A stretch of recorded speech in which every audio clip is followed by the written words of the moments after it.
Hey everybody, this is Felix Krueger dialing in live from Sydney, Australia, here with Devon McDermott, reporting for duty for another action-packed episode of this Month in Sales Enablement October edition. We are bigger and better. We have a new improved time now that should also suit the folks from the East Coast of America. Hello to everybody who is dialing in. And I cannot wait to dive in to all the topics that we have prepared. But first of all, let me introduce you to my co-host, Devon McDermott. Welcome. Hello, Felix. I am so thrilled to be here with you today, where we're going to discuss what's hot and what's not in the world of enablement and everything in between. So it's going to be a good one. Awesome. Yeah, we have to, or I feel like we have always so much to talk about. So the challenge is almost to actually boil it down and actually, just focus on the things that really matter. We've had a lot of great feedback after the last episode. So shout out to Pooja Kumar in particular. She sent me a really nice message telling us that she always finds our live streams so valuable. So Kumar, if you are listening, thank you so much for the compliment. I really appreciate it. Let's dive right in and take a look at what we have here for audience. And by the way, just let us know quickly if you are listening, where you're dialing in from. Always keen to hear. I can see here that Devon Holub has dialed in. Devon, great to see you being part of this. Devon is dialing in from Denver, and everybody else, let us know where you're dialing in from. Always keen to hear where you are in the world. So let's dive right in. We've got a few insights from the last few weeks of the podcast, and let's dive right in and take a listen. I just want to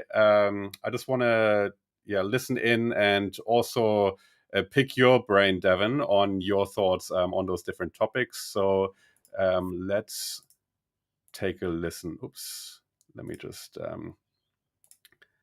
get the technology sorted here. You would think I have that worked out by now.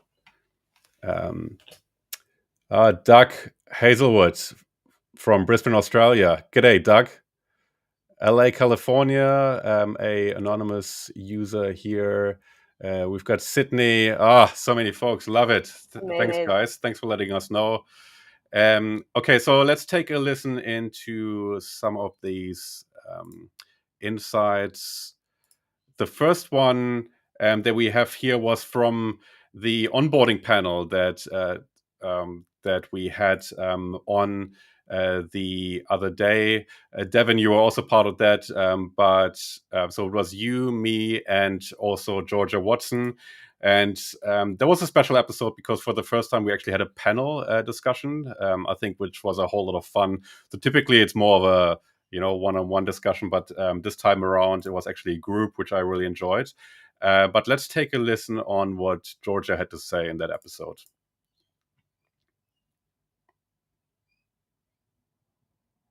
And she was doing all the right things.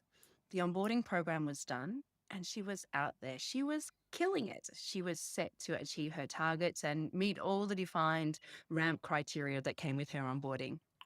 But you know what? She was doing such a good job that the competitors came knocking on her LinkedIn door and they opened the checkbook. And then, of course, Anna is out the door. So successful onboarding, I think, is not just about making the ramp criteria, which many of us think it is. It's about really setting someone up for long-term success. All right. So Georgia Watson on the onboarding, using storytelling really nicely here. So for anybody who's been following the last couple of live streams, storytelling is a big topic that is on my mind. We've reviewed a book on that one as well. So if you want to tune in some of the last couple of podcast episodes for this month in sales enablement. But just to talk about George's comments, so she was telling a story which really reflects the relevance of the cultural component of an onboarding program. So typically, sales enablers always really focused on the ramp time, right, which is the North Star for any onboarding program. And then along the way, you have all the training and coaching that is associated with it. But the point that she made here, I found really interesting, which is also around the cultural component and really making sure that reps feel at home when they started a new business.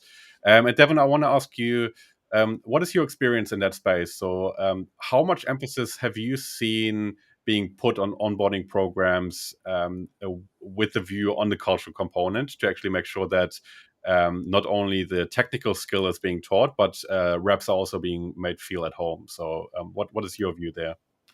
Yeah, thankfully, I've seen so much more of it in recent years, but historically, it's usually a race to the first call, the first meeting. Just give them exactly what they need to know in a boot camp, get them on the phones.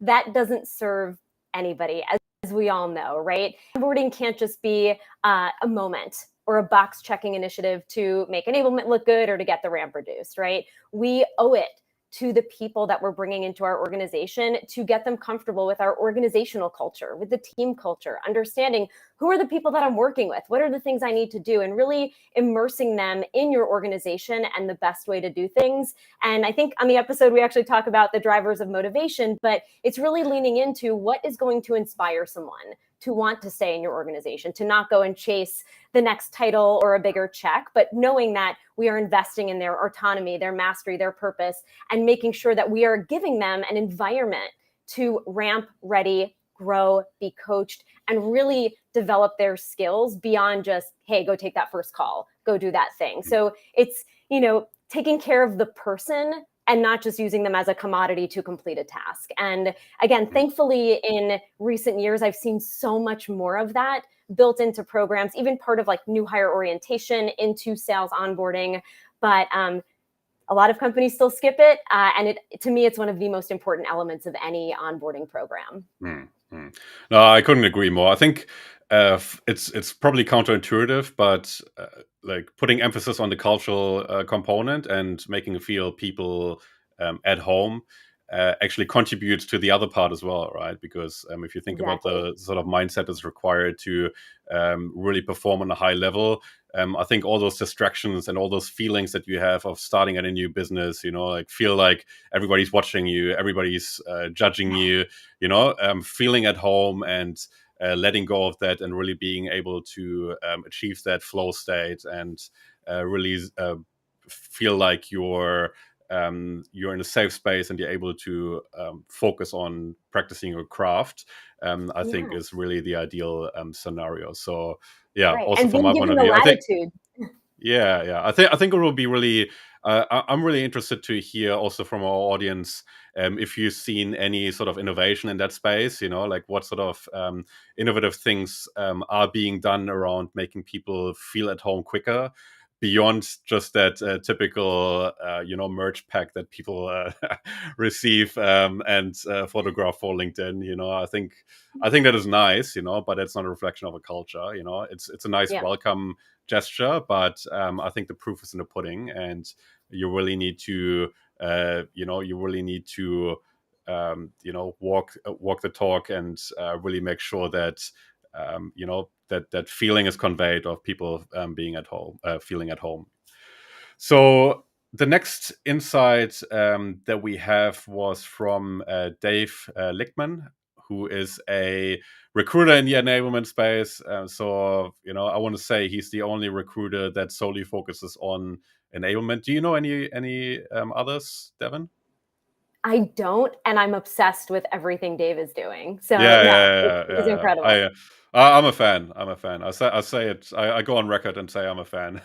Yes. He just puts out great content, and he does something that I really appreciate, which is translating the market exposure that he has into value to the broader community, which I also try to do a lot. So I certainly appreciate what he does there, and let's take a listen in what he had to say about recruiting sales enablers.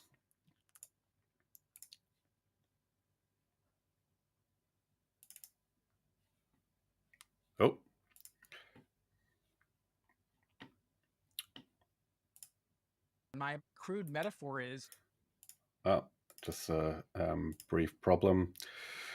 Okay, technical problems here. So I will just describe what he said.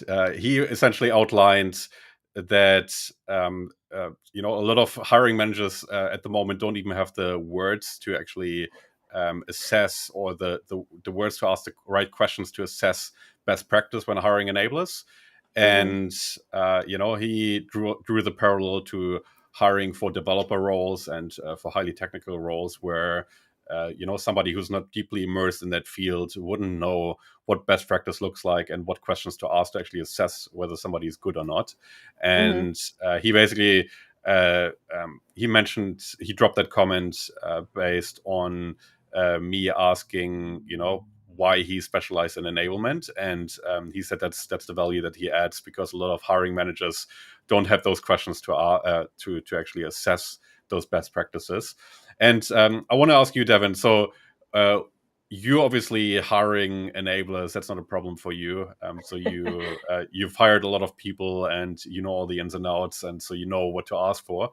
But when you've been hired in the past, and without naming any names of companies, have you what has been your experience around the subject matter expertise, and how well did you feel the hiring managers really understood sales enablement when you were talking to them?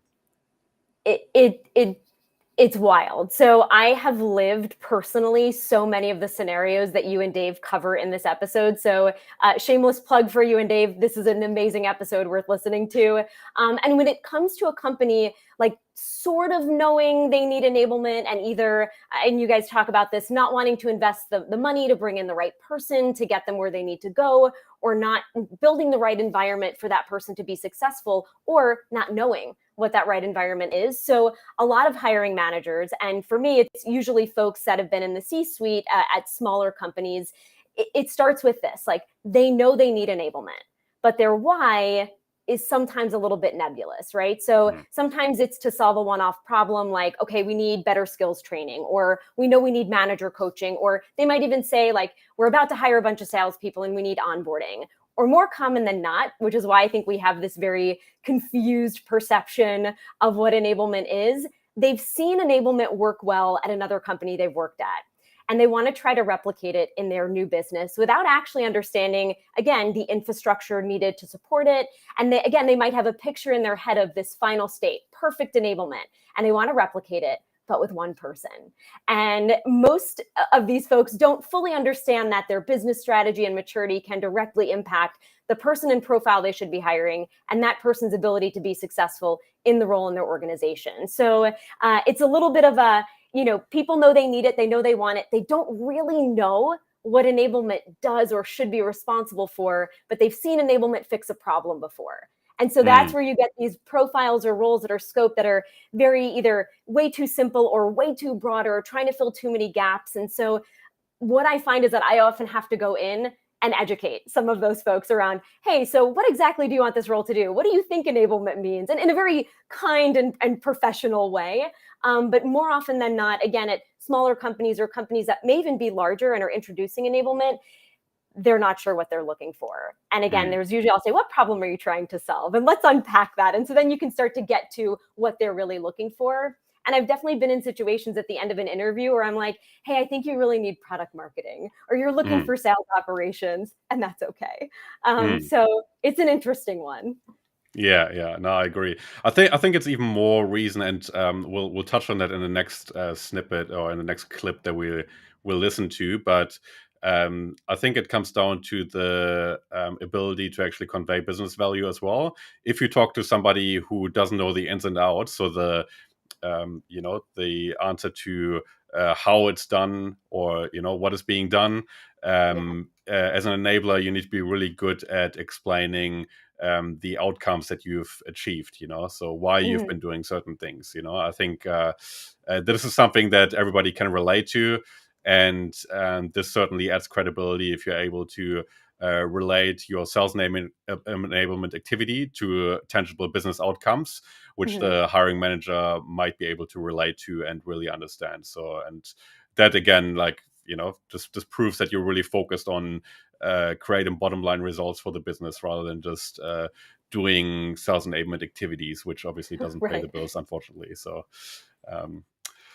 yeah, interesting one. And then that also is a good segue into the next conversation. So I spoke to Paul Butterfield, who is also quite well known in the sales enablement space. So he runs the SES Stories from the Trenches podcast, and we specifically spoke about how to prove the business value of enablement, and he gave some great pointers. But I just want to share a comment that he made with you. Let's be clear. We've seen companies lay off a third of their sales force. And in that case, you're cutting deep across all departments, most likely. But by doing that, having that kind of program, I do really believe that it is going to have your organization and your team viewed as a strategic partner and not as easily cut. All right. So again, there was in reference to the recent layoffs in the US in particular. So a lot of companies started laying off people in preparation for the pending downturn or the ongoing downturn, and a lot of people in the sales enablement space have been suffering during those cuts, and a lot of sales enablement teams have been have had a reduced headcount, or even have been completely, completely been laid off. And he was particularly talking about how proving the business value can really prepare you for those sort of situations, and really position sales enablement as a strategic partner, and really make sure that it is seen as indispensable when those sort of conversations around layoffs happen.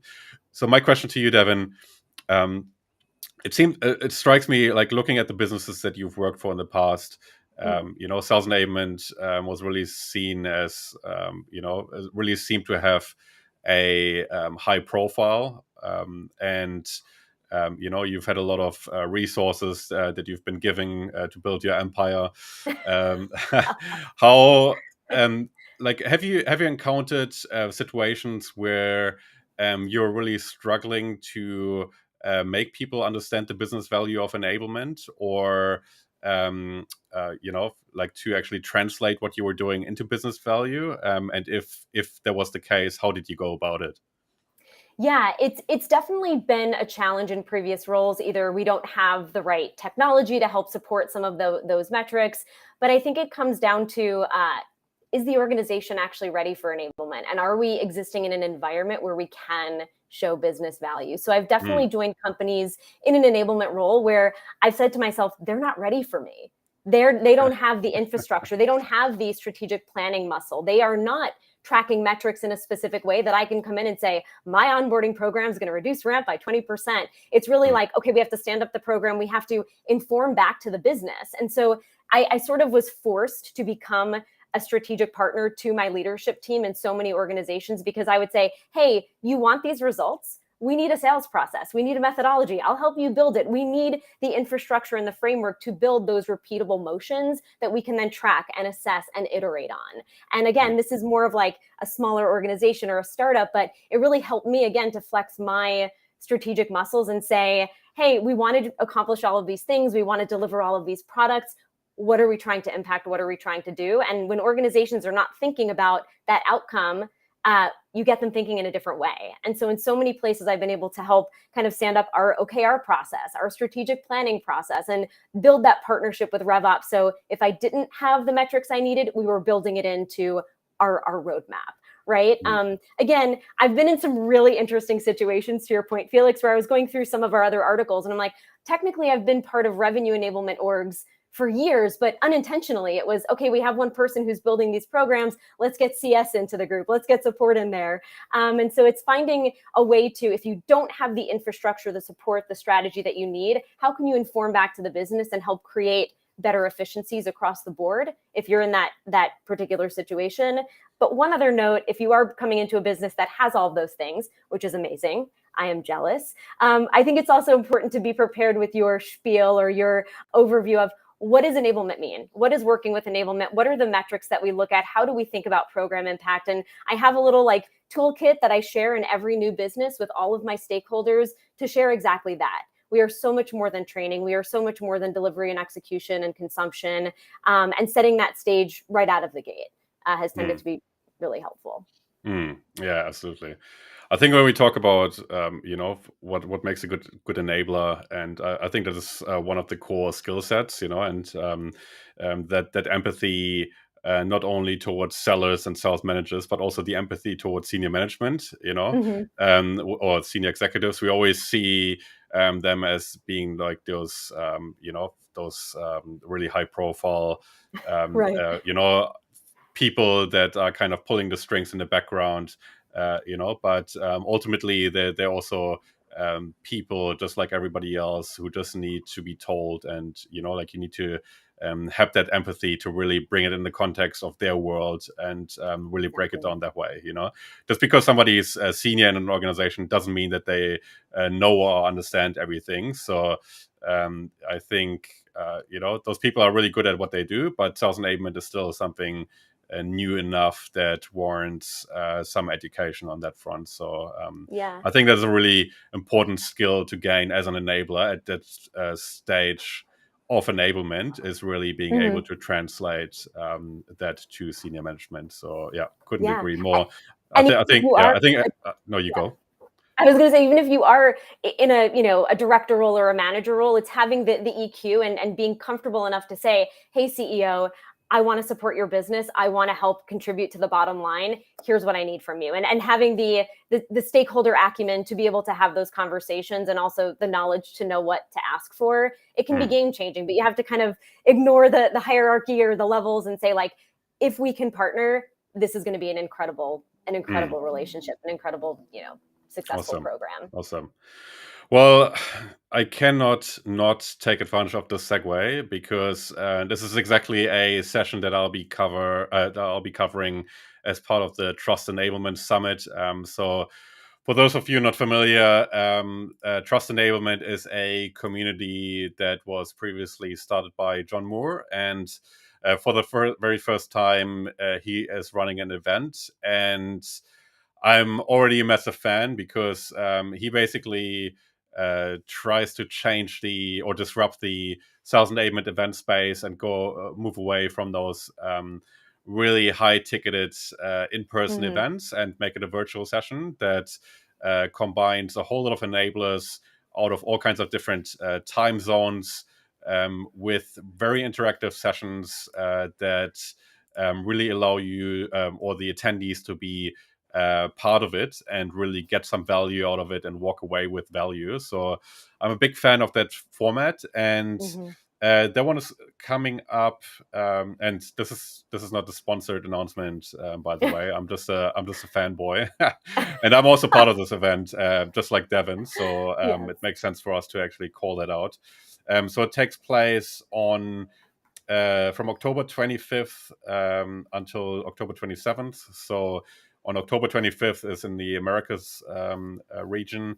Then we've got Europe and Africa on October 26th, and then APAC on October 27th.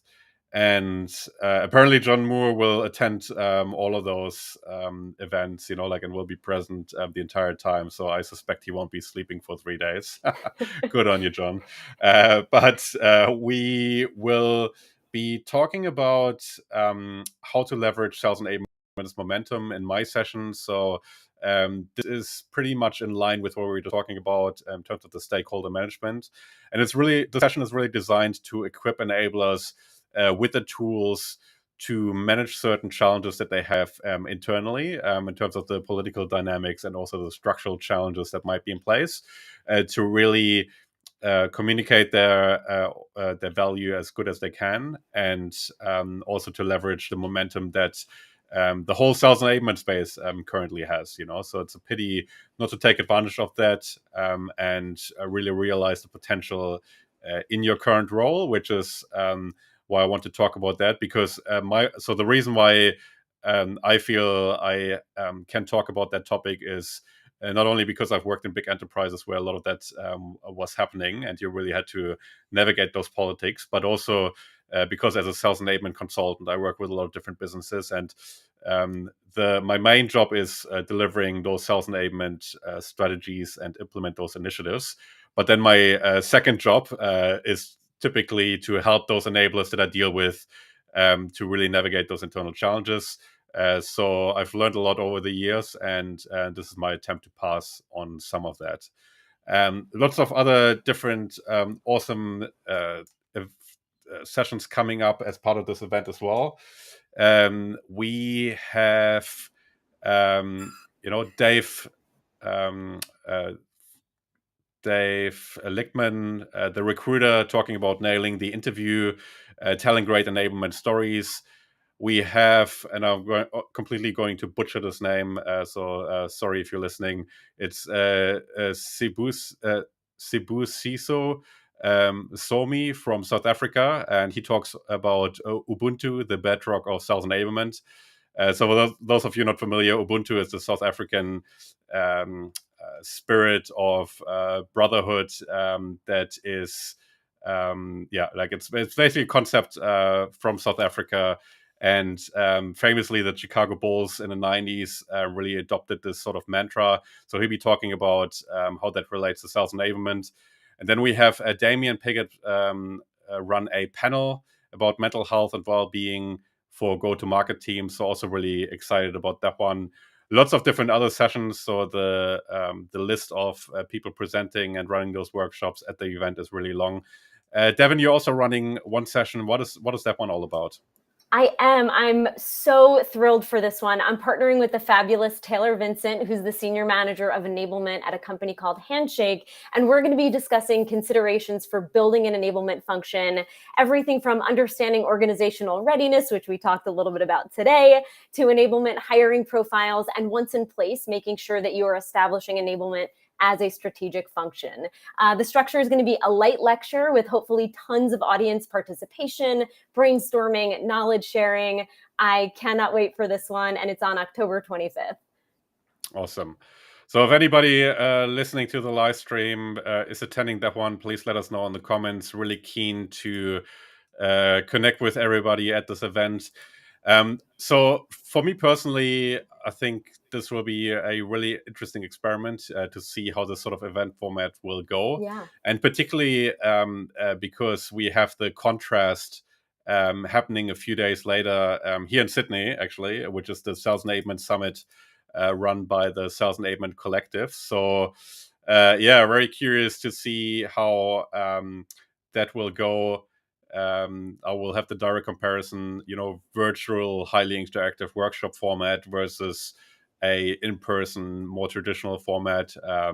So we'll see how that goes. But I already have sort of realized the kind of key benefit of the sort of in-person event format for me, because I've already lined up all these catch-ups with people that I have known for ages but never caught up in person. So lots of catch-ups happening there. But I'll let you know next month how that goes and what my verdict is, what my preferred format is. Now, in terms of the next agenda point, we have Stephanie Zarabian's job post. Oh my God, how much do I love this format? As you said, Devon, last time, she's doing God's work there. Yes. Painstakingly curating all the latest sales enablement roles. So if you're not following, please do so. We have, startups in the mix. We have corporations in the mix. We've got lots of remote roles here. We've got hybrid roles. We've got on-site roles.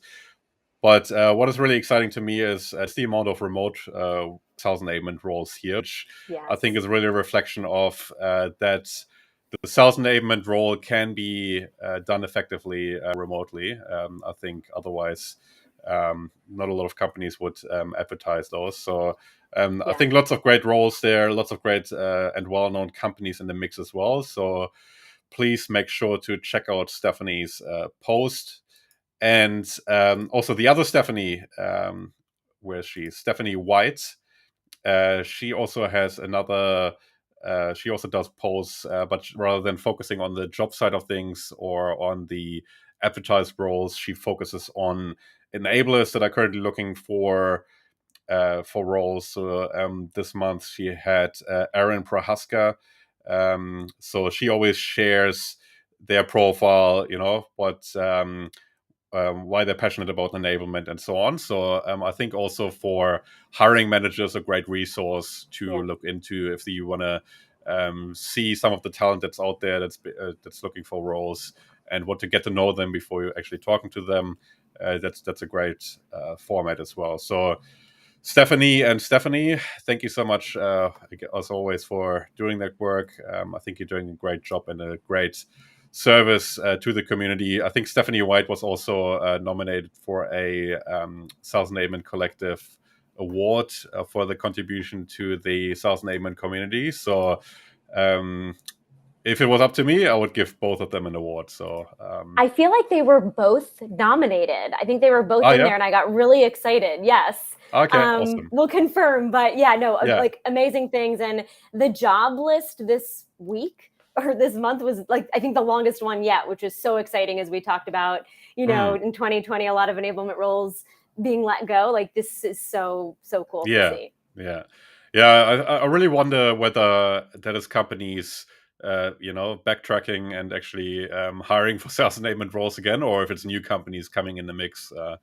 I think somebody should do an analysis there. Have you come across any companies that have been backpedaling since those recent layoffs? I personally haven't, but that's really interesting. I imagine there's a ton and I think Dave was talking about this in your interview too, of like, oh my gosh, we have to hire new people. We have to reskill everybody, bring the enablers back. And I'm like, yeah, you should have kept them in the first place. So yeah, but I imagine that's a trend for sure. Yeah. Awesome. Cool. So, we have a few articles that we also want to talk about. So the first one up was one that you had, which was from Gartner and Showpad. So what was that article all about? This was a fun one. So this article from Showpad, as you said, references a Gartner report on sales enablement platforms, or shall I say revenue enablement platforms.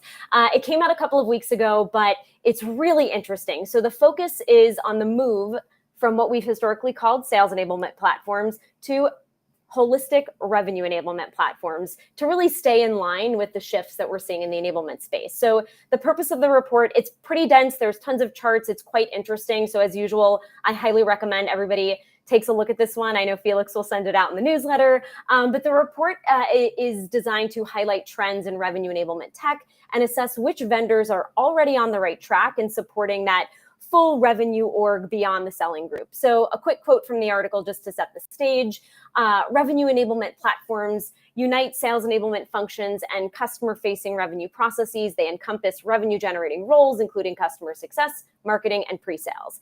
So the takeaways are these. The enablement tech market has expanded to beyond sellers to folks in revenue-generating roles, as we discussed, and that vendors really need to start evolving their products, platforms, and messaging to accommodate and address the shift that we're seeing to really support the customer journey and to build a cohesive customer experience that we can not only facilitate, but report back on for all of our key personas. So the report highlights that an increased connection to revenue intelligence through acquisition or integrations has increased the overlap of revenue enablement capabilities with revenue intelligence and sales engagement technologies.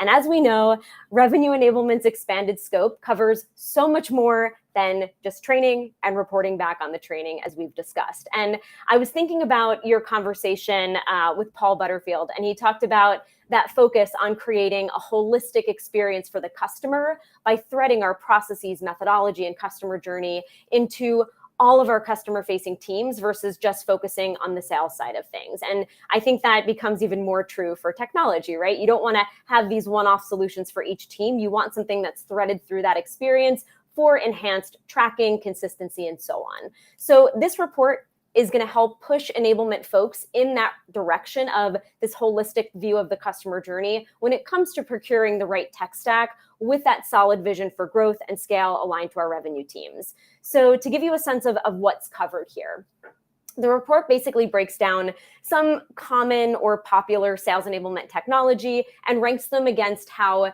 sales and other teams that are now part of this revenue enablement world are actively using that tech, and also on a number of different factors. So the categories that are included here are digital content management, training, coaching, analytics and engagement, integration and platform, machine learning, conversational intelligence, and digital sales rooms.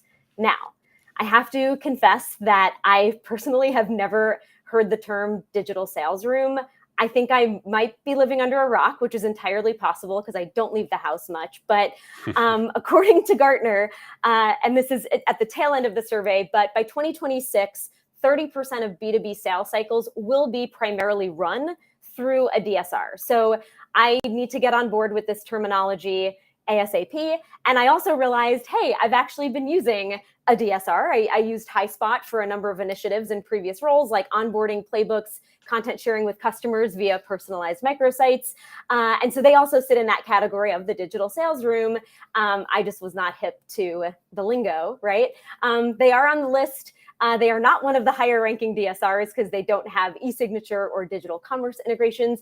But we can come back to that another day. So the article has a very robust breakdown of where each vendor sits on the list. And as we said, it's not an exhaustive list of vendors. So I think they shared, I thought this was worth noting, that the vendors they chose were the ones that came up most often in Gartner's conversations with customers, and also the vendors that were searched most often on the Gartner site. And so I think, Felix, you're scrolling through here so we can see some of the vendors that are listed, but I mentioned HighSpot, Big Tin Can, MindTickle, App-Around, SalesHood, and so many more.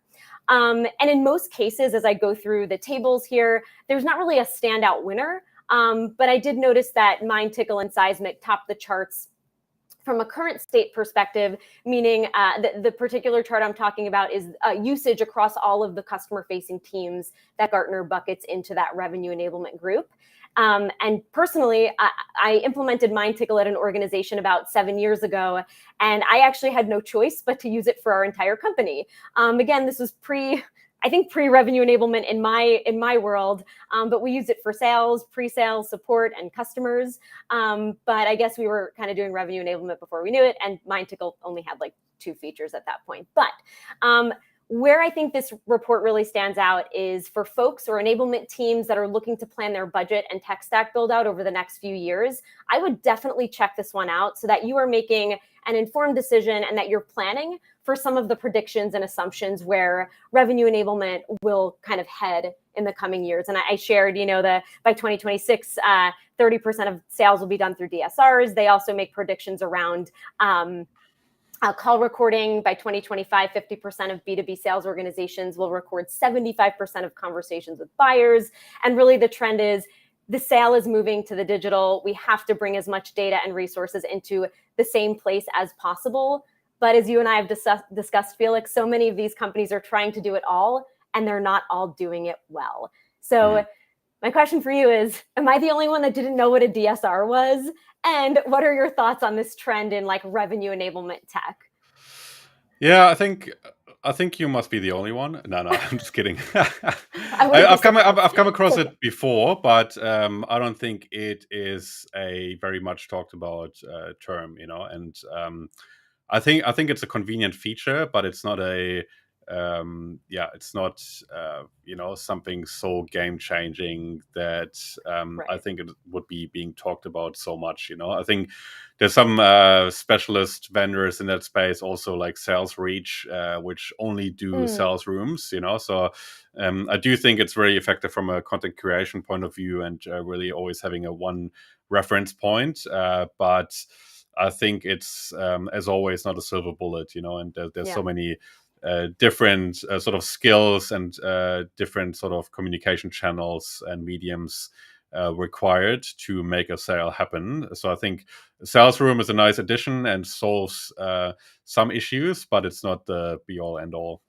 Now, in terms of revenue enablement, I'm always a bit torn. I think it is the right goal to aim for, but I think not for every company it is the right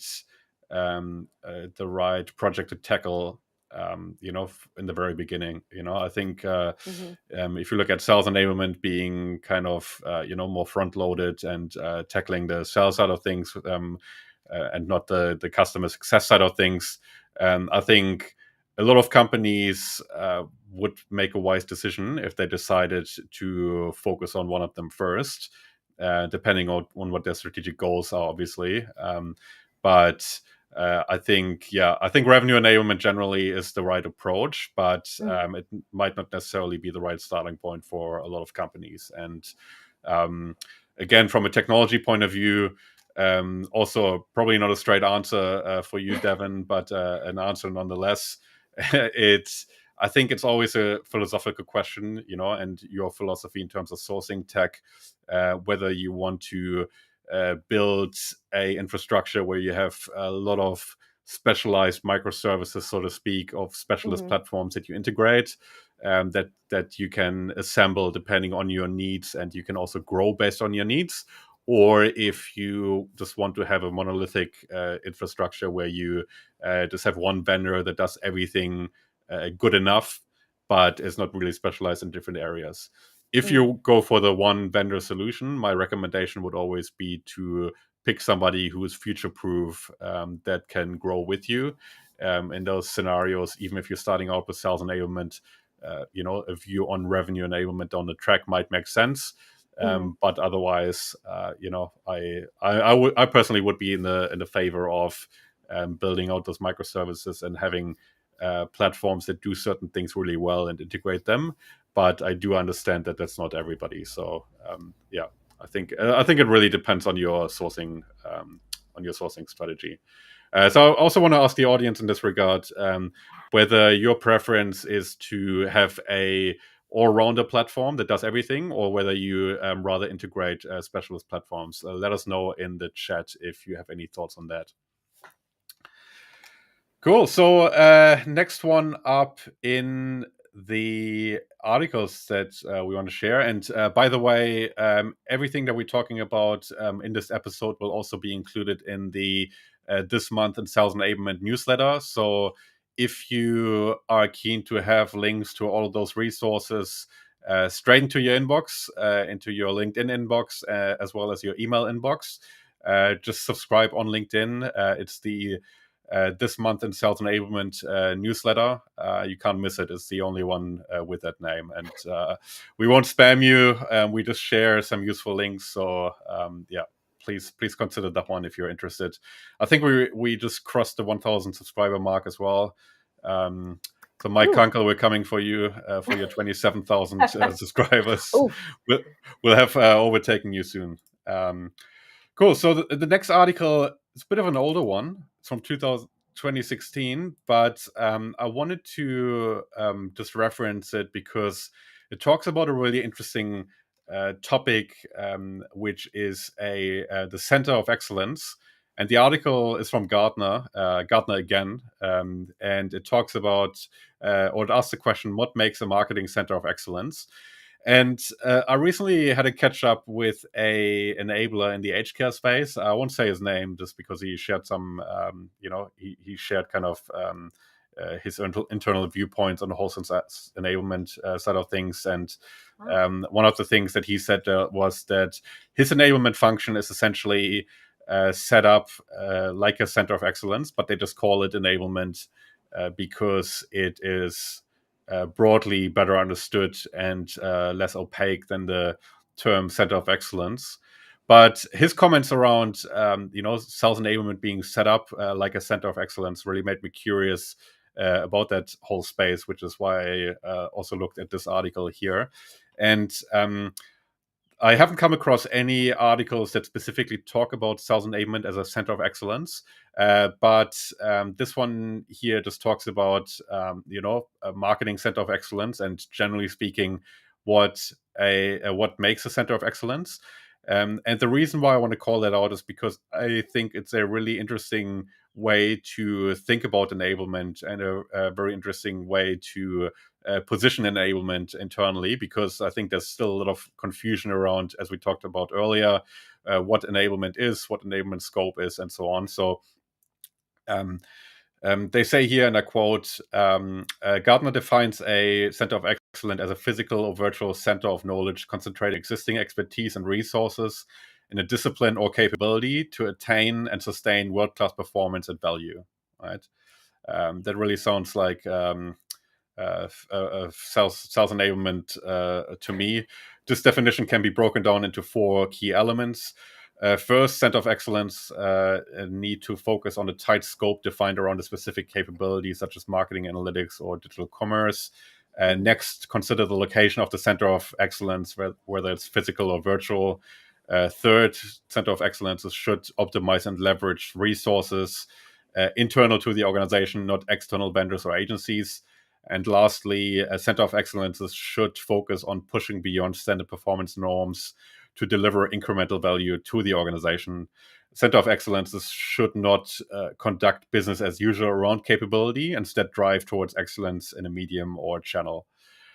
So I think, I think it's a really interesting viewpoint, like around bringing those sort of skills internally, like when we think about external vendors being engaged from a sales enablement point of view, oftentimes that is focused on, I guess, training. Technology obviously also always forms part of that, but it's more of an infrastructure question from my point of view. But I guess what they're saying here is, if a certain capability should be strategically embedded in an organization, which sales excellence certainly is from my point of view, it makes sense to actually form a group that looks after not just conducting business as usual around the capability, but push beyond the standard performance norms to deliver incremental value to an organization. So I think in some organizations where especially in some industries where sales enablement is not a thing, meaning anywhere outside of SaaS, probably in most cases, the center of excellence positioning could be a really useful one for enablers to really make people across the business understand what they're doing and the value that they add, because this term might be more familiar. What are your thoughts on that whole definition of center of excellence versus sales enablement, and how that sort of correlates? It's funny, and I'm definitely putting my own spin on center of excellence when I think about the definition you described. But I think it's an amazing idea. You can create those synergies, efficiencies, and create scale where you have the function and the right processes for that consistent, continuous enablement. And again, you're able to build that repeatable model. So I think enablement in general in some companies kind of becomes the center of excellence organically, I think. But I've never seen one in action. Sometimes I'll call my enablement group like it's a center of excellence. We create efficiencies, we share resources, we have, content teams that are building once, using many. So I think it's an incredible idea. I feel like it should become something more standard in the enablement world. It just makes sense, to your point. Yeah, no, absolutely. Yeah, I think just something that I want to keep on exploring, and want to understand better on how that is handled in organizations outside of SaaS, whether that sort of positioning has been used in other areas. So as I said, the person that I was speaking to works for a SaaS business, but in the aged care space, so not quite a niche market, similar to you, Devon, with dentistry. Curious to hear more about it if anybody has thoughts on that one. Now, the next one in the agenda is on how LinkedIn became a place to overshare. The crying CEO comes to mind. Is there anything else? Are there any angles that we haven't covered yet? Oh, we're going to get into it. I think this is such a hot topic, and I see articles and posts from folks daily. Like, I want to keep sharing my personal life. I'm a person. So I'm going to give you a quick recap of the article, and then I do want to talk about some of the specifics of like what's changing in how we're using social media. So the article is, again, totally worth a read. Check it out in the newsletter. But it features a guy called Joe. And Joe shares his journey with us. He originally was like a business-focused LinkedIn user. He's in recruiting, so he's, definitely knows his way around the tech.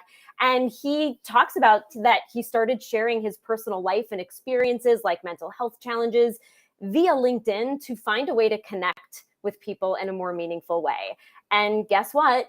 When he started sharing all this personal content and these personal updates, his engagement skyrocketed, right? So for context, I didn't actually know the timeline here, but LinkedIn started in 2003 with 100,000 users. And it was known, as I think a lot of us think of it, as a place to find jobs, post your resumes, and connect with coworkers. And now LinkedIn has over 830 million users who generate over 8 million posts and comments every day. So the article suggests that the pandemic was the turning point for LinkedIn, turning to the more like personal type content for its users, and that office workers really missed the in-person interactions with their colleagues to get to know each other, build rapport. So they did turn to LinkedIn to engage with those folks to make up for that lost connection and curate some of what I think is probably that like water cooler conversation that brings us a little closer to the people we work with. And because of this interesting time in our lives and this shift in LinkedIn, boundaries between office and personal became a little bit blurred, which then empowered people to start sharing more of these personal life updates with their professional coworkers, peers, and people who we learned were actually quite interested in this content and in their personal experiences. So the article mentions that people started posting these more personal updates because of engagement. So they started getting a lot more engagement versus when they would post on Facebook or TikTok, because we know those two networks are completely flooded with content and creators.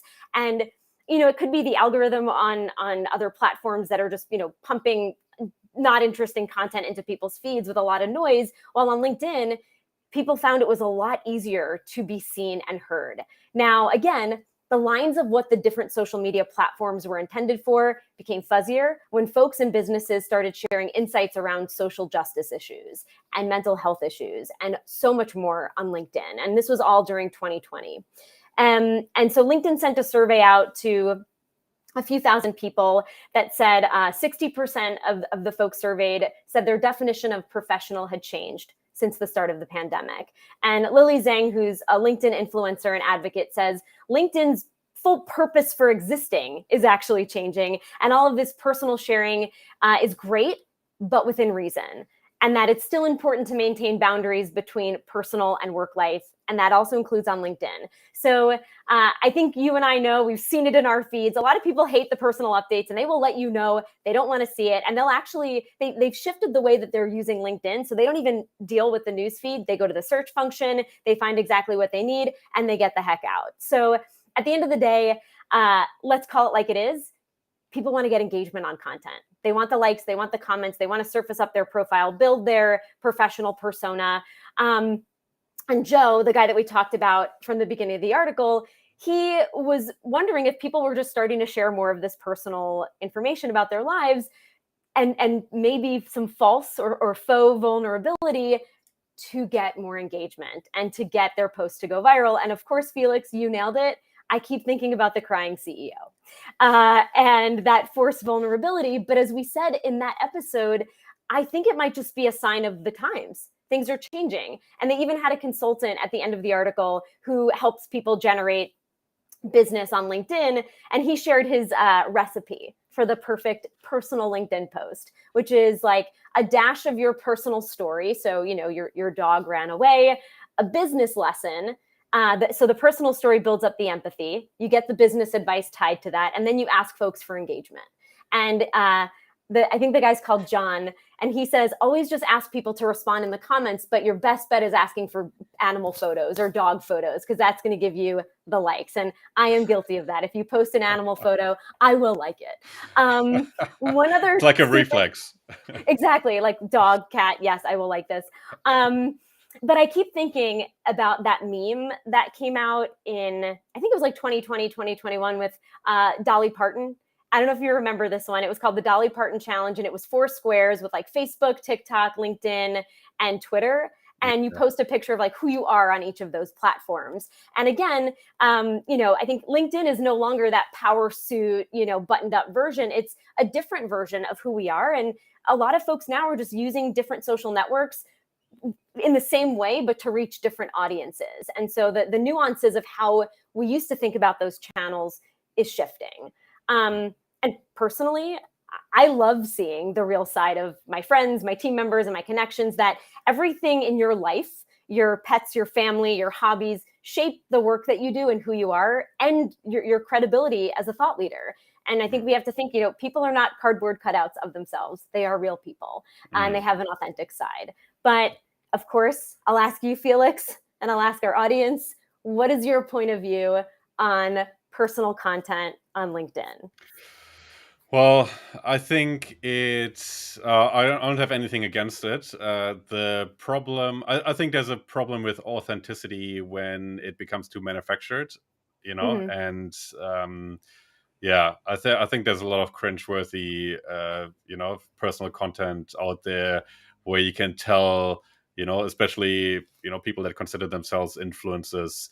And it's basically, you can see their content schedule, and their content calendar, where it says on Wednesday, personal post featuring my dog. Yeah. I think it's if it's spontaneous and authentic, and you do it to really truly, affect change or really make people think differently about a topic. I think that's fine if it comes out of not out of a place of self-service. But yeah, I think there's too much cringe going on LinkedIn, to be honest. I might be a bit cynical, but yeah, I think I think to a certain degree, I think you should be yourself. You should always be yourself, but it should not have an agenda in the background. A self-serving agenda at least. So I think that's kind of my viewpoint, which was also, as we discussed, I think in the last episode, the main criticism of the crying CEO, that he essentially had that self-serving agenda and just wanted attention and likes. And I think that people were angry in that particular case because he laid people off, but I think there are other scenarios where you have the same sort of notion with a different backdrop. So I think I think I won't make it part of my content strategy, put it that way. What about you? When can we expect more photos of your dog then? My dog, yes. But as I mentioned before, I lead a very boring life. So my LinkedIn profile reflects my everyday. But there should be more of Blanche Devereaux on there. So I will make a point of it. Well, that's also a personal post, just this is true. Just sharing, the mundane moments. So maybe there can be a new content category. Maybe you can start a trend there. She has eaten a few enablement books in her day, so maybe she knows more about enablement than I think. So we'll see. I don't know. That's right. Awesome. So the next item that we have on the list was the publication from the Rain Group. It was an ebook, particularly on sales training, and the title was 26 topics to boost sales team's performance. So, what are your thoughts on that one? You picked that one out. I did. What's that one all about? Yeah, I'm going to keep this one pretty brief because it's another one that it's basically a workbook that folks can use. But essentially, Rain Group conducted a number of surveys around the top areas where enablement can lean in with skills training to make the greatest impact on their reps. So, and how they position it is, it's hard to know which skills are the most important to focus on when it comes to building high quality training. Again, they help to identify the major skill deficits in areas that influence purchasing decisions the most. Now, this ebook is great because it gives, this is Blanche, if we can hear her, this ebook gives anybody that's reading it thought starters based on data to rethink how they're approaching skills training. And the topics highlighted, again, rooted in data, are everything from building trust and rapport, qualifying the deal, navigating objections, personas, again, like the basics. But the best part about this report is that each section provides examples for getting started with the topic. So frameworks, methodologies, best practices, workflows, and more. And they even share a qualification methodology called FAINT, which I'd never heard of before. It's funds, authority, interest, need, and timing. Slightly more robust than BANT, but not quite as intense as MEDDIC, one of my favorites. Again, I would say this is a great reference piece for folks that are new to enablement, that have a small team and could use a starting point on some of these frameworks and best practices to ensure they're building high impact sales skills, focusing on the right places. So much to dig into. I love a framework and an example. I hate starting from a blank slate. This is great for anybody who's looking for some thought starters to shake up their approach. So it was a good one. Awesome. So again, we'll drop a link to that one in the newsletter as well for anybody who's keen to take a look. We are running out of time, but we still got a couple of more items to cover. I think they're worth going on for. The next one that I briefly wanted to touch on was from Nick Lawrence, and he was talking about whether or not sales enablers need sales experience and need to have been carrying a bag. What are your thoughts on that one, Devon? Do people need to carry a bag to be a sales enabler? Absolutely not. I do not have sales experience. I am a sales trainer and a trainer. And there is just so much more to enablement, as I think is covered in this article. And it's all about the other skills that we bring to the table beyond selling, and really immersing yourself in the world that you're supporting, taking on mentors of your sales leaders, understanding their journey, sitting with your team. There's so much more that goes into enablement beyond having carried a bag, but there are ways that you can lean in to build those experiences, to be a credible partner, and to support that organization. What are your thoughts, Felix? Yeah, no, I think so too. I think it does help, but again, it comes down to empathy, right? I think having been a salesperson helps to empathize with the sales team and to really understand their real world. I don't think it's necessary, but I think you have to just generally be proactive about actually understanding your internal customers as well as your customer customers. That understanding is really crucial to actually add value and to make sure that you're not adding bureaucracy or making their life harder with initiatives that might sound good on paper but don't really translate into the day-to-day work of sellers. So I think this is also something that is relevant to the other social posts that we really want to touch on. Aaron Evans, who has also been previously a guest on the State of Sales Enablement podcast, he was asking the question if enablement is getting in the way of selling. And he was just calling out a few things that he's come across, like too much training, 200-page playbooks, no visibility of the enablement roadmap, constant process adaptation and change, another new system or tool, which to me are all reflections of enablement bureaucracy, and I think I think there's a danger if you don't really have that empathy as a sales enabler to actually understand what the day-to-day looks like in a seller's life and really what they need, and really the fact that you need information in real time to actually add value and those sort of things. I think is a danger of just introducing bureaucracy that doesn't really help anybody. So I think I think my advice just would be, like, I've been quota carrying before, as a salesperson, but also as an enabler. So I do understand those pressures, and I do understand, what it's like to have to close a deal and to really juggle multiple conversations at once. And I think the last thing you need really is a 200-page playbook where you, while you're on a Zoom call, figure out what sort of resources or how to share resources, or what sort of resources are appropriate for that sales stage, and so on. So, I I think Nick's and Aaron's comments are in that way related, and I think you have to get both right to really be effective. I think if you turn it around, the worst case scenario really is if you don't have any sales experience as a sales enabler, and you don't really have a lot of empathy for the salespeople, and you create a lot of bureaucratic overhead. Yep. I think your days are numbered if you operate that way.